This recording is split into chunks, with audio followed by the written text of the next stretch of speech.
Welcome to another episode of the Ride Pure podcast brought to you live from Motoverse 2022.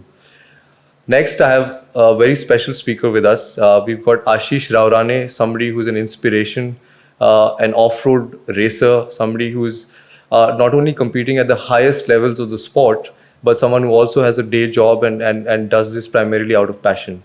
Ashish, firstly, I'd like to really tell you how big a fan I am of yours and really thank you for being with us today. Hey, thank you so much. Thank you so much for having me here, and it's an absolute pleasure to be here. I mean, the energy at this festival is so good, so infectious. Is this your first time, Ashish? It is actually my first time here, and every time I've asked for directions, people tell me, "Hey, the old ground here," and I'm like, "Okay, hold on, this is my first time here. I don't know where the old ground or the new ground is." But yeah, it's my first time, and I'm so glad I've come down for this. Were you able to watch some races yesterday as well? I did yesterday, some really intense ones, and yeah, I was fortunate enough to be able to hand out some of the trophies as well for the winners. But yeah, some great racing, and more than anything, a lot of elbow to elbow racing, which happens only in dirt tracks and a little bit in motocross, supercross, but more so in dirt tracks. So that's not very common to see in rallies. So this is really exciting for me to see. Ashish, it's an absolute pleasure, as I was mentioning to you. You come from sort of humble beginnings in Kolhapur. You're now based in Pune. Can you tell us a little bit about your journey into motorcycling? How did it all start for you? What did motorcycles mean growing up? Was it always special? Yeah, two wheels have always been a part of my life. It's not that I started motorcycling recently, but while I was growing up. So let me start by saying this: I'm old, okay, and like people have been surprised. Like at least 10 people yesterday have been surprised to find out that I'm 41. You don't look 41. No, I get that a lot, but I am 41, right? So the point I'm making is that I was born in the 80s, like 81, right? And back then there were not many options with two wheels growing up as a kid. I mean, you had Vespa or a Luna, that were your two primary options. But as soon as I could balance myself on two wheels, I was tinkering around with these scooters and the Luna. I used to steal my father's Vespa quite a lot. I got whacked quite a lot for it as well. But yeah, so two wheels have been always a part of life. Later on, when I was little older, my father actually had a Java, a ESD, and that was sort of the first geared motorcycle that I used to steal. But yeah, I've always loved that feeling. And growing up in Kolhapur, I could take that motorcycle to some really offbeat places pretty close. It's a small town. You get out of town pretty quick. So that was my first contact with motorcycles, and it was always my dream to have my own motorcycle. So when I started working, I joined the Merchant Navy, and I was a cadet. And as a cadet, you get like paid like a little small amount, but you sail for like a longer period. So by the time I came back, I had just enough money to buy my first motorcycle, and that was a Honda Passion that I picked up. And the day it came home, I just stripped it apart, and there was like a drag bar on a Honda Passion, and it just looked very stupid, but it felt like it went faster if I had the drag bar on it. Yeah, it's always been two wheels and motorcycles. After that, as I finished my cadetship, I started sailing a little bit more. It was a more full-time job. I kind of lost contact with motorcycles for a few years, and I wanted to kind of correct that. But the reason I'm sitting here today, the reason I actually got into rally sport, is because my wife insisted that we buy a washing machine. Wow. Yeah, I came back after sailing, and I was like, I've been out of contact with motorcycles for way too long now, and I want to buy a motorcycle. And I didn't have like a big dream of owning a big machine. And at that time, Harley Davidson was the only OEM there. So I was kind of tinkering around with, I don't want to buy a very expensive motorcycle. I just want two wheels, right? So I went out. I looked at Yamahas. I looked at Royal Enfields, and I was just scoping my market. And we had just kind of moved into a new house. And on the way back, my wife's like, you know what? Why don't you just buy a washing machine first? You need to wash your clothes. And I was like, really? You think that's what we need right now? And it's like, yeah. I think we should say, okay, fine, get a washing machine. And then I kind of left that idea there. And I went back sailing after that. And I came back after three or 4 months. And by then, the market had opened up, and I bought a Triumph, and I met a couple of friends who took me off roading, and that is how the first time I actually went off road. Just because I met a couple of guys and this, but had I picked up a motorcycle like 4 months ago, I probably wouldn't have ventured off road because I wouldn't have met the same people. So it's kind of funny. You're always like one decision away from a completely different life. And the first time I went off road, I really liked it. It was also just like a couple of days before I left for my next trip. But slopes of hell around Kamshed, right? Every Royal Enfield rider knows that place. So we went. I took the bike up there, and it was my first taste of off-roading. And it was pretty late in so to say my age spectrum, right? How old were you when you first? I was 32 at the time. Wow. So for the first time when you rode off-road was only when you were 32. Before that was all this kind of... I mean, motorcycles, yes, but never off-road. I toured extensively. Mm-hmm. And that's what I was doing on motorcycles before that. I toured the country extensively.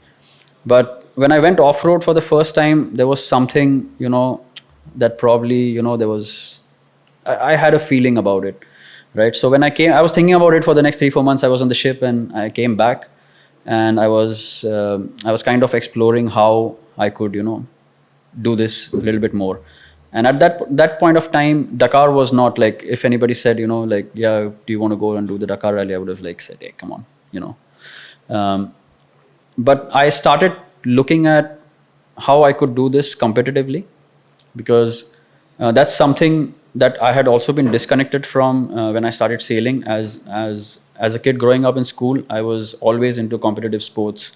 I used to play cricket. I represented the state and the district. I played table tennis, again, state, district, And I always had that in me, like a competitive spirit. And more than anything, the focus it gives you. And about it, like you have done competitive sports, right? And how that focuses your life. It's so much easier. Right, you have a discipline, and your days are easier. You don't have to think a lot. Like, what am I going to do today? You know what you're going to do today, right? So, and everything kind of revolves around that. If you don't do that, things don't work out for you. That does become the centerpiece of the day. Absolutely.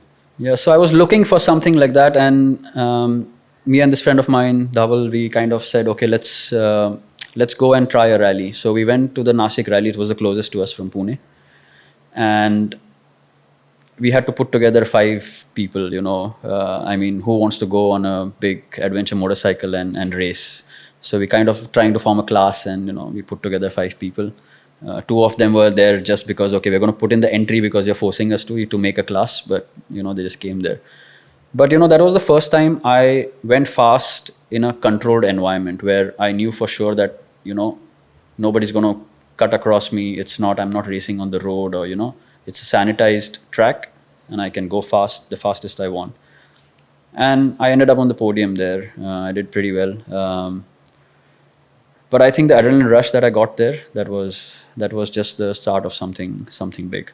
And so from the first time you rode off-road, which was when you were 32, to this time when you kind of did the rally, your first rally when you ended up on the podium with Dhaval, what kind of a gap was it? What was that kind of... No, that was like half a year. That's it. So from the first time you rode off-road to your first rally, landing up on the podium was... so clearly you were good. Yeah, well, yeah. Yeah, I mean, I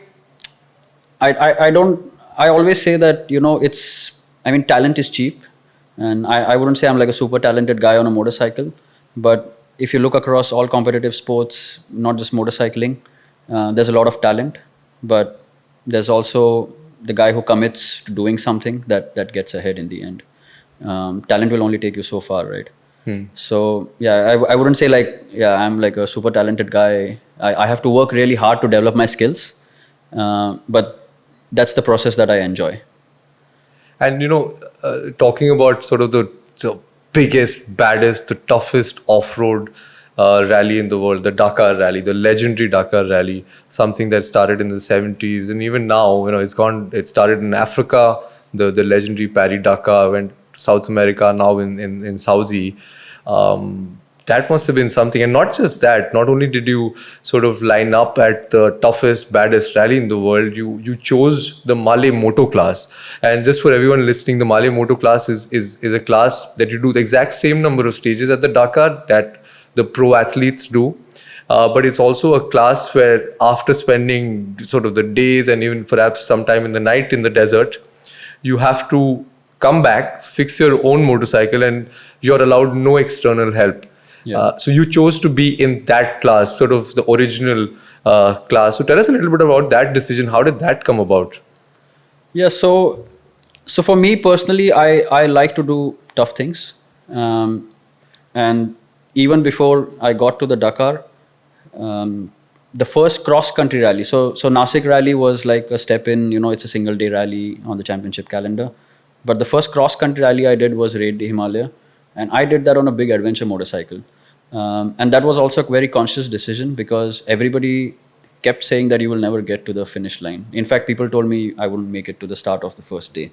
But I finished 12th with a big adventure motorcycle. Did that fuel you? The fact that people said that you can't do it? Yeah, it kind of, yes. But that, more than it fueling me, that was my initial idea. So even if people try to tell me it was not a good idea, I wanted to do it that way because that was the toughest thing to do there. I mean, Raid the Himalaya in any case is tough. But doing it on an adventure motorcycle where no one had kind of done that before, that was the conscious decision I had made. And once I started talking to people who had done the rally a couple of times, and have been on the rally scene, they told me it was not the right decision and so on. I wouldn't say it fueled my decision. The decision was already made, but then it probably solidified it a little bit more, because like I said, I like to do tough things. And that's how that translated into me choosing the Malle Moto class as well. Because, when I finished Raid the Himalaya, my next immediate goal was to do a desert rally. So I actually went for India Baja on the same big adventure motorcycle, and I failed miserably. I could do all of 13 kilometers. It was a night stage to begin with, which was kind of tougher with little experience of sand riding. That was in like January, I think 2015 or something like that. And there I knew, okay, that was the wrong decision. I don't have the skills yet to wrestle a big motorcycle in sand, and especially not in the night where I don't have visibility. Right. So I went back 2 months later to Desert Storm with an enduro motorcycle, and I really enjoyed desert riding. And that is where I kind of first time thought about, man, wouldn't it be so amazing if I could line up at the Dakar if I like desert riding? And I gave myself 5 years at that point of time. I didn't discuss it with many people at the time because it was, like this crazy idea I had. But at that point of time, I said, yeah, that was 2015. And I said, yeah, you know what? By the end of 2020, I won't line up at the Dakar. And is that even possible? And then I really started researching into, what I could do to make that happen. Yeah, and talking about the raid, it is the highest rally raid, or it has been the highest rally raid in the world. It goes over some of the world's biggest passes, goes over places where never sort of tarmac has been laid. And a lot of people do the raid. It is super hard, the Desert Storm, the India Baja that you spoke about, and they stop, right? In your case, you decide at some point the idea of the Dakar, which most people perhaps dream about, think about, not think about. Not only did you put that in your head, you kind of made it happen. So, and you gave yourself 5 years. So what was that kind of transition journey, and how much of that kind of, was around your life? How did you build your life so that you could achieve that goal that you had set out for yourself? I would say I didn't do anything like special. I basically did what any pro athlete would do, right? I mean, you know this already. You've been a pro athlete. I mean, um, I researched a lot. So after I finished Desert Storm, I went sailing again, and then I get these like chunks, right? I get 3 months on the ship, where it's very easy to be focused because you have zero distractions. You've got your work, yes, but there's no external life stresses, right? The only stress that's probably going to come is being an engineer is going to come from some unplanned breakdown, unplanned maintenance. But other than that, your life is super focused. Meals always on time. It's basically an athlete's dream life if you go on a ship, right? Because the meals are laid out for you on time, right? The schedule doesn't change. You're going to go to bed the same time. You're going to wake up in the morning, you're going to exercise, and you know the breakfast in front of you. Like, for an athlete, that's like the dream life, right? There's just everything's served to you like a pro athlete. So I started looking into what pro athletes do, and then I figured out, well, half the job's already done for me. I'm already here on the ship. So I broke that down into, I'm going to do all my conditioning when I'm on the ship, right? I'm going to take care of that part. So when I go back, I can spend as much time on a motorcycle as possible and not worry about conditioning. And that was the beginning of how I started approaching it. And What's amazing to me is the fact that you repositioned it in your mind. A lot of people would probably say that, I'm not doing this full time. I have a job and I don't think I can do this. But you kind of kept all of that sort of negative self-talk and self-doubt away. And in your head, it was about, wow, this is a gift because I'm eating on time, I'm sleeping on time, everything's to schedule. This is what everybody dreams about. I have no life stress. That's absolutely beautiful. That's a great way to think about it. yeah, true. And I feel that, like, generally, like you said, everything's about perspective, right? Like you're saying, no matter what you do in life, there's always going to be something that's pulling you away from it. It's just a matter of, bringing your focus back and seeing how you can make things work.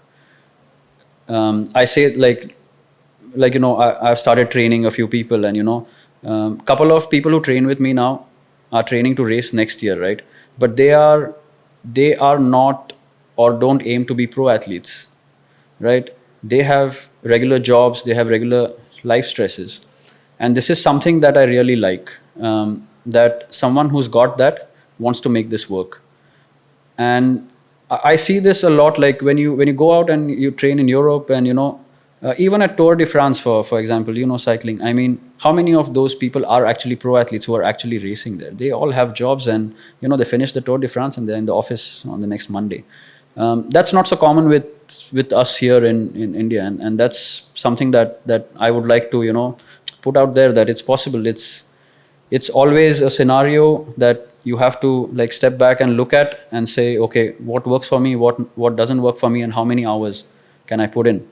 And this about hours, right? Every athlete is at a level, and how many hours can you put in is the question, really. And this is what I always tell people who come to me for training. Like, the first question I ask them is, there's no right or wrong answer, but how many hours can you put in every week to train? And then I will tell you how much time you need to give yourself to get at a respectable level to enter the sport properly, right? And just taking what you're saying a little bit further, do you think it's important to also know why you want to do these things? Like each person's why, right? Yeah. Like you're saying, you're training so many athletes. They obviously have, they're athletes, but they also have a full-time job. So they're primarily passion-driven, and they love sort of, this is their idea of a vacation.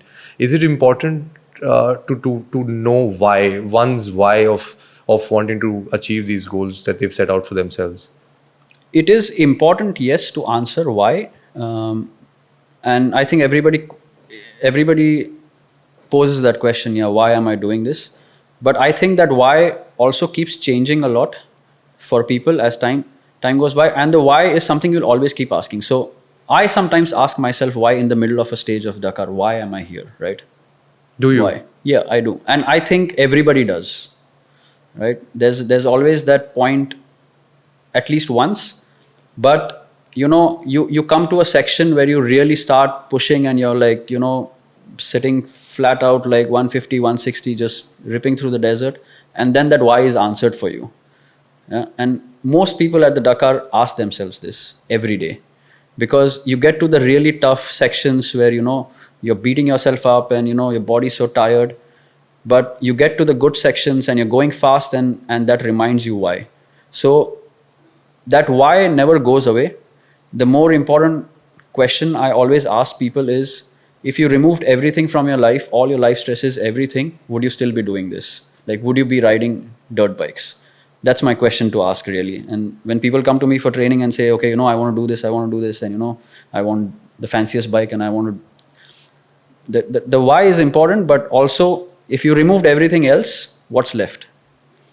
That's the question I ask, right? If you're here on a Sunday, but I gave you the freedom of doing anything you wanted in life, money's no bar, no stresses, nothing, would you still be doing this?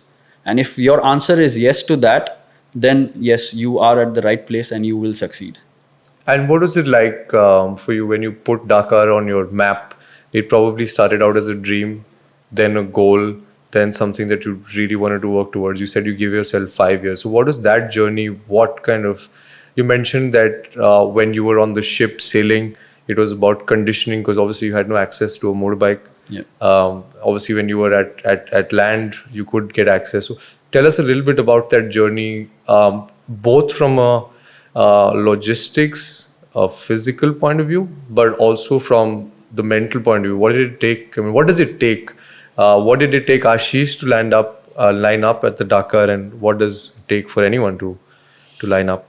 I think overarching, I could sum it up in one word, is consistency. You've got to have a good plan, yes, but you need to be consistent with that plan. So I spent time figuring out, what's the progression. That's important to have goals, short term, but long term goal was clear, Dakar, but what's the short term goal? So I had like a yearly goal, national races, cross country rallies, get into Baja championships, which are shorter format rallies, but international. So I did the entire world championship in 2019. Then get into 5-day cross country rallies. Then I went to the Africa Eco, which is equivalent distance as the Dakar. And then I went to the Dakar. So there was a stepped progression rather, just saying, hey, I want to be at the Dakar and just going there. But, those 5 years, you really have to keep reminding yourself that that's the bigger goal, and you have to stay consistent. And yeah, no plan is perfect, right? You got to adapt. So yeah, a lot of things happen, especially COVID 2020, the year that I was supposed to go to the Dakar. That year was COVID year. And I mean, just me being at the 2021 Dakar Rally, despite of what happened with COVID, that was nothing short of a miracle. I mean, that's like a story that's another, half an hour, 45 minutes of a story of how I actually got there. Not leaving out just, I'm talking about, travel issues, and there were charter flights and permissions from the Interior Ministry of France to let me go. And, it's just an amazing maze that eventually, you step back and then look at this amazing thing that happened, that I was able to be there at the start. Yeah. So I hear you say stuff about outcome goals and process goals. And I think the most important point you mentioned was about consistency, about showing up. I guess everyone can show up when it's easy. When it's hard and you're kind of feeling down, and you have to show up. Talking about sort of rallying, it's also, you're mentioning that you're doing rallies, step up rallies, amping things up for the big goal, which was the Dakar. So you had to get on different bikes. Those bikes were in different countries. Yeah. You probably had a very different bike in training to the bike that you were getting on in the races. So how difficult or how easy was it for you to get very limited access? We know you're not a pro athlete. You don't do this full time as much as you tick all the boxes of what the pros tick. I guess the time on the rally bike is limited when you compare that to the pro. So how big a deal or how small a deal was that? No, it does affect a lot. I mean, seat time, you can't replace it with anything else. So I would say in the past, especially like 3-4 years where I've been racing internationally, seat time has been the biggest limiting factor for me. It is tough to go to Europe. It's expensive to train on rally bikes, you know, especially getting the rally bikes to say Dubai, for instance, or Morocco, where you can do a lot of sand training. That is the biggest limiting factor for me, and you can't disregard it.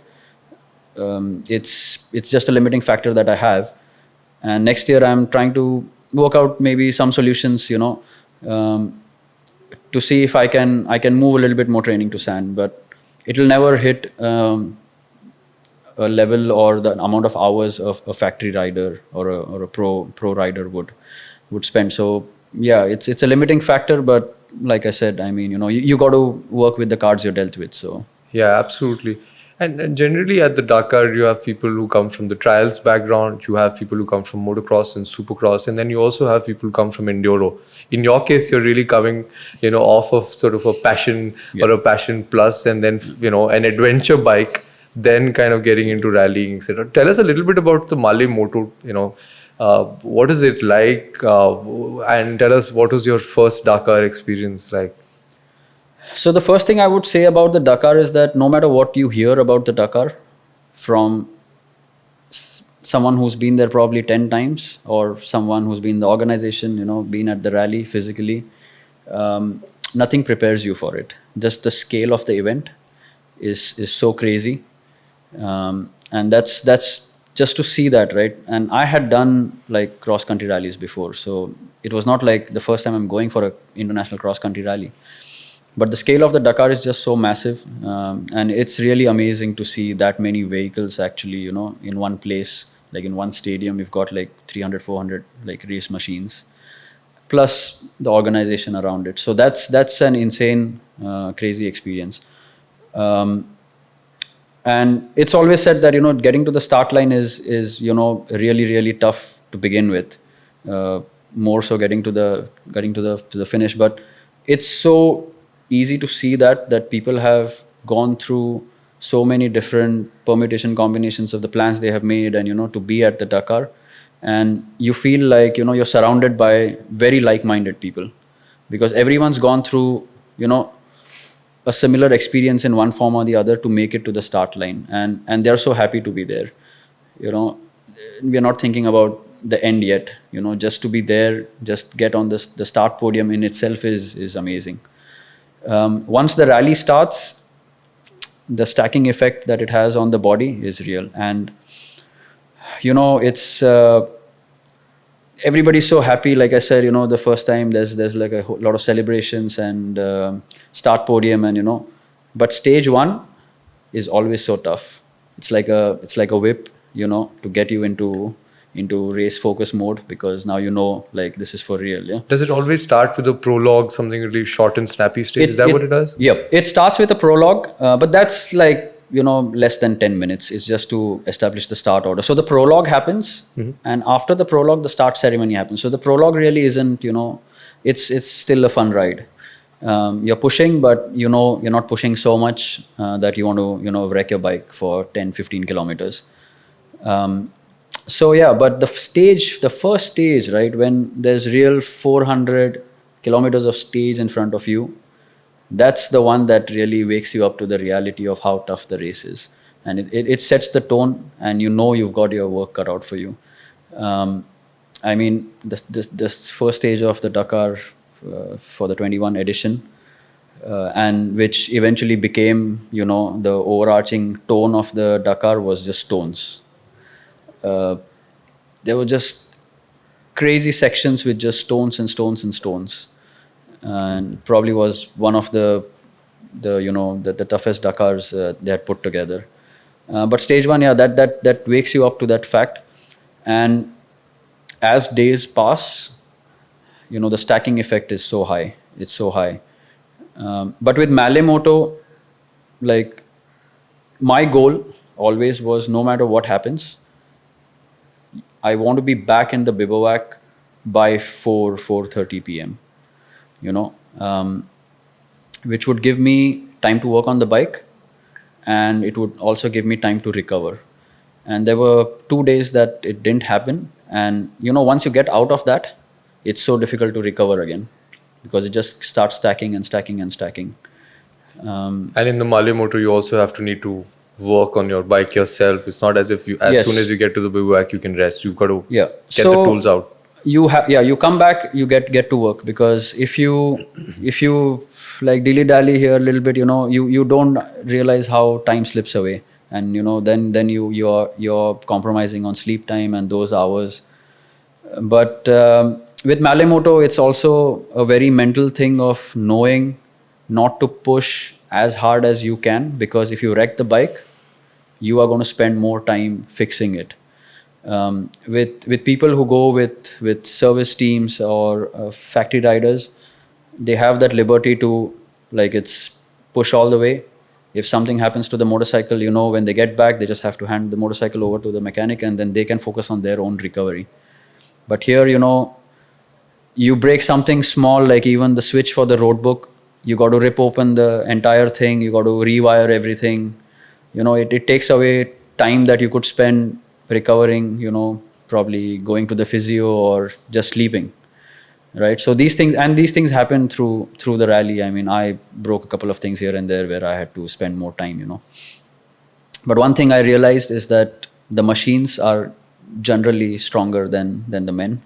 Really? Yeah, they will. If you had, like, this is something I learned, that if I had to choose between sleeping an hour instead of doing an oil change, I should take the sleep. Sure. But it's something you learn. Then people will tell you, hey, don't worry, the motorcycle will pull through another stage without an oil change. But you have so much on the line that you don't want to believe it, right? You still want to. And after a couple of days, you start realizing that actually, if I don't recover, I can't command the motorcycle properly. And that stacking effect is so evident towards the last 3-4 days with Malle Moto. It's incredible. All of these sort of philosophies, sort of strategies and tactics that you use in the Dakar, are you able to do you see yourself sort of growing, and are you using kind of the same strategies in life in general? Is that how you approach everything now? Yeah, I would say definitely. I mean, but I think that's with all sports. You as a sports person would also know that the primary reason also a lot of parents want their kids to get into sports is because it gives life a direction, but it also makes you a calmer, let's say, or a more confident, but also calmer person. And any sport has life lessons in it. More so motorcycling, I feel like, even touring, for that matter, there's so many life lessons. You meet people, and you expand your horizons. Give us a few of those life lessons that really top of your list. Top of the list, I would say, is just being calm when things go wrong. I was not this person before actually I started rallying extensively. I like to have everything, like plan, and if one block falls away, and then I want to fix that immediately. But rallying has calmed me a lot in that way, that I don't need to fix that block immediately. And now I, like, at my work, I in fact get comments like, there's hell breaking loose around you. We are in the middle of the ocean, and there's something on fire, but why are you so calm? But this is something that racing has really taught me to be calm, just be in the eye of the storm rather than just getting thrown away. And that really helps, because especially on the ship, right? So I'm a chief engineer, so I'm the leader, and if I start panicking and sending out orders that don't make any sense, or even sending out orders that make sense but not in the right tone, it makes people lose confidence, or probably do something wrong. So racing has taught me, especially rallying has taught me this, that staying calm is the biggest. Like, get all the information, and you don't have to react immediately to something. That's saying something. That's something that pretty much anyone can apply anywhere. Yeah, I think yes. Yeah. And how did the rest of the Dakar go after that sort of shock to the system stage one? What is that journey like? Yeah, so first Dakar, of course, there's so much to learn, right? Stages were getting tougher, longer.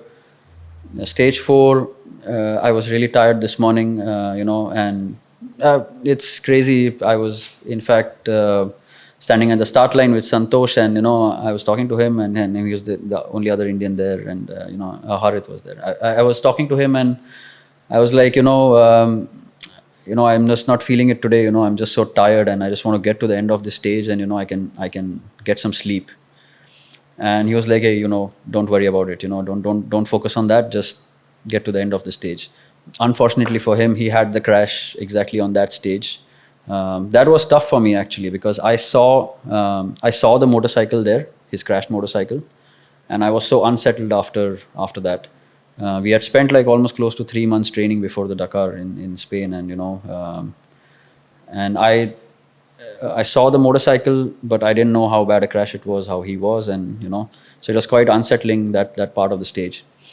I finished it, and then I got the unfortunate news, of course. But then that night I was able to get some rest. Stage 5, during briefing, we were warned that it's one of the longest stages of the Dakar, 5 and 11. And there was actually a warning from the organization about the stage being long but also tough. So they had set up a cutoff point. And if the riders didn't make it to that cutoff point mid-stage, they were automatically disqualified. Right? So there was a lot of pressure as well. And to make things worse, that morning, the start of the stage was through just rockies, no sand, nothing, just rocks, and through the mountains. And the top level riders got lost, which is really bad for us because you have tracks going everywhere. Because generally, if you're coming like 40, 50th, there are good tracks laid ahead of you. So there's some aid to that navigation, like, it kind of reinforces, that guy's gone there. Nothing. Navigation was so tough this morning, the cars got lost. And you never see cars get lost, okay? Because they have a navigator, they're so good. Like the top cars stopped in the middle. Like imagine this, we're on top of a mountain, right? There's 20 or 30 bikers with 4 top cars lost and figuring out which is the way to go. That is how tough the navigation was that day. And eventually we found our way, but we had lost so much time, and then we had that cutoff to make. Fortunately, I met a friend of mine just on the way, right? And we said, you know what? That's it. If we don't make it to the point, we're out anyways, right? So this is like 110% now. And that was the most fun I had. That was the most fun I had on the motorcycle through that Dakar, or I would say like on a motorcycle ever. Wow. Because like I said, with Malle Moto, you're always keeping that reserve, right? But here, okay, you have nothing to lose now because you got to make that cutoff anyways. And man, I enjoyed it so much to go like really balls to the wall, I made the cutoff. Unfortunately for me, 30 kilometers before the finish, I crashed. And I fell on my head. I was airlifted. Went through like a lot of tests. Eventually, after 2 days, I convinced the doctors that, you know what, all the tests are good. Just let me go back to the bivouac. And finally, they made me sign some releases, waivers, blah, blah, blah. Back in, went to the organization and said, listen, I want to come back in this category. And again, organization, doctors and so on, are you sure? And it's a head trauma. It might show up later. Mm-hmm. It's like, hey, it's only one way to find out. So I got back and after that, again, I was in the experience category. And somehow I felt that because I was in the experience category and I had already exercised that wild card, there was lesser pressure. And I rode faster for the remaining days. But I was getting tired. I think the last stage 11 also was so tough, so long, and you wake up in the morning and a body's so sore from all the beating it has taken. You got to get up in the morning and work on your fingers and your toes, just get them moving. And it's cold, right, in the desert. So Yeah, it's crazy. Like now I'm talking about it, like I'm getting goosebumps actually, it's Yeah, just so am that, I. it's just that feeling like, I want that feeling again. But yeah, it's like overall, what a crazy experience. So when's the next feeling coming back? When are you lining up at the Dakar next? What's the plan? So the plan now is 24. I was aiming for the 23, but that did not work out. I couldn't do enough races in 22 this year. And this year, the entry process was so tough, so tough. They had like 300 plus entries with only 120 slots or something. So obviously, the people who had more recent race experience are there. So now I have reworked that plan.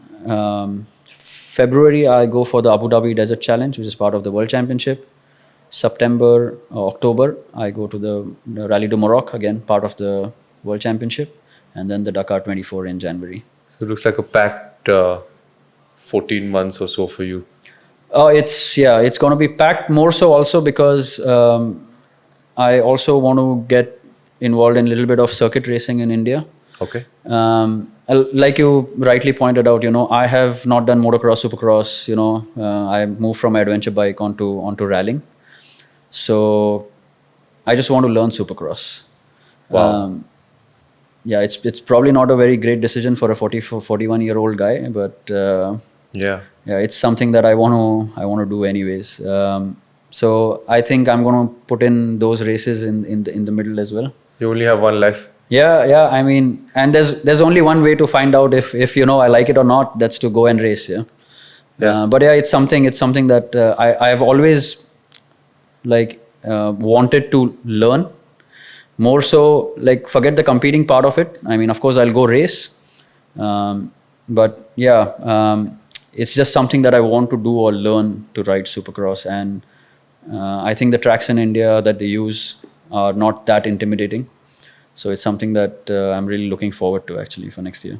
Ashish, you've done something really special. Like, actually, many things that are incredibly special. I'm absolutely inspired, and I think it's going to inspire a whole bunch of people. As well as it already does. You have a full-time job. You made it to the toughest motorsport, off-road motorsport event on the planet, and in your words, it's so tough that it's not funny. And on top of that, you chose the Malle Moto category. So you're clearly type 2. You like all the hard stuff. What does it take for someone to kind of pursue their passion? How can one kind of continue to do what they want to do, even if they have a job? How does one go about it? And if someone wants to line up at the Dakar or any of these races, is there a kind of a checklist that you would say that these are the top few things that one can use to get there?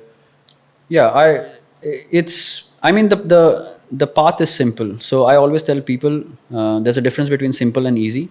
Most things in life are simple, they're not easy. Right? So the path is very simple. You have to race a little bit here in India, find your races, start with the Bahas. Those are easier,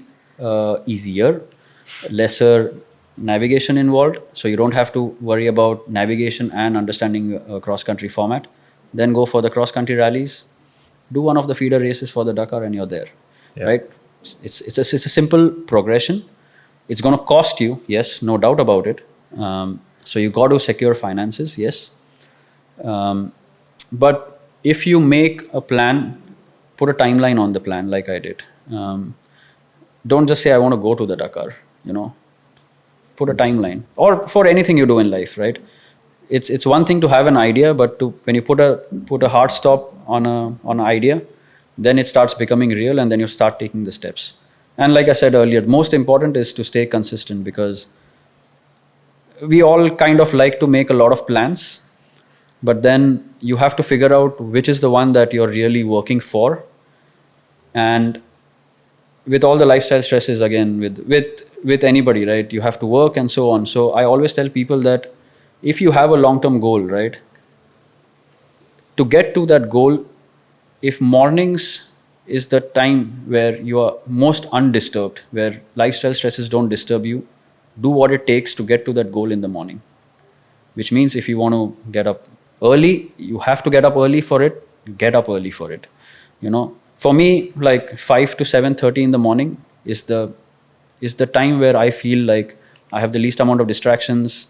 Phones, you're off social media, nobody's calling you. I do my best work in those hours. And then after 7:30, I already feel that, I have done what I want, and that sets me up for the day, because you're happy, right? You don't have that thing thinking.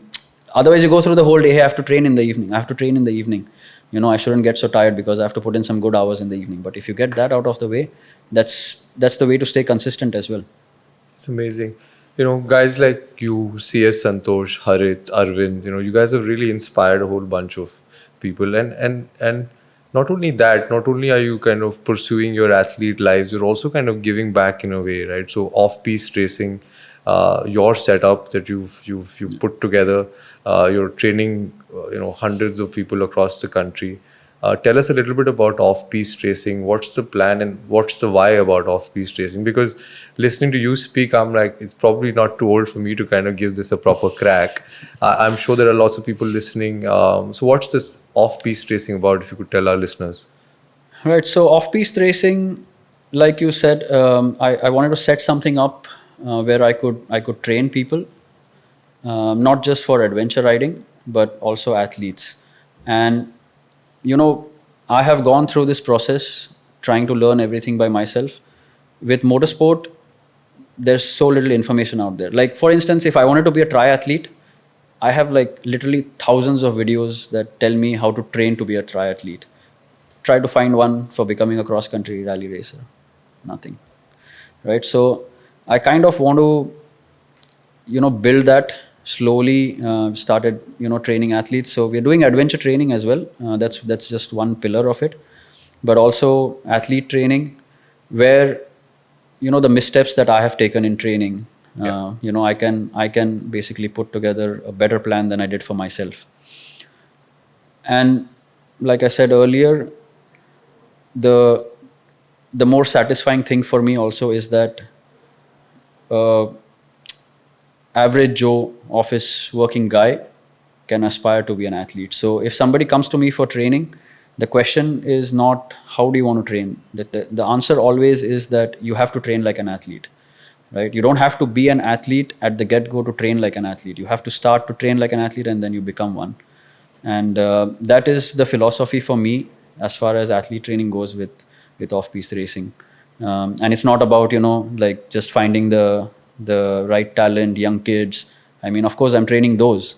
But anyone who's, never had any connect with motorsport, for instance. I have 2 people training with me now who came to me saying, I just want to get better on an adventure motorcycle. And now they're already looking at racing dirt track and supercross next year. It's just that you have to show up, like you said. They showed up at the track, they started off with a small motorcycle and, I just want to go adventure riding. But then you see the other guys, around you and, hey, maybe I should give this dirt biking a crack, and maybe I should try a motocross bike. And, you get on the motorcycle and next thing you know, there's a switch that's flipped. And next thing you know, I want to go racing. I want to go racing now. Yeah. It's been an absolute pleasure talking to you, Ashish. I'm totally inspired, and I'm sure so are our listeners. Any kind of last things you want to leave us with, stuff on mindset, and what your larger kind of goal is with this, and how far do you see yourself going? No, I think of course the goal is to keep going to the Dakar, because that's really something tough that you can look forward to every year. But also I think that the long-term goal for me now is to basically build off-piste racing as something that people can come to and say, we just want to get into some form of racing and grow the sport in India. Because not everybody, wants to get their kids into motorsport. It's high contact sport. It's a high risk sport with very little reward. But people have always wanted to go racing, right? And a lot of us get into our 30s and 40s and know that now we can afford it, but think that it's too late or it's not achievable. And this is something that I want to open up. Like, that mind block that people have. And if I can achieve that, I think that's probably the legacy I would like to leave. And how does one get in touch with you and off-piste racing? Online, ashisraorane.com, Instagram, off-piste racing, my Instagram. Yeah, we are very happy to answer questions and get anyone on board. Thank you so much, Ashish. It's been a wonderful time Thank you speaking to so you, and much. I'm absolutely inspired. And that's it from another episode of the Ride Pure podcast, live from Motoverse 2022.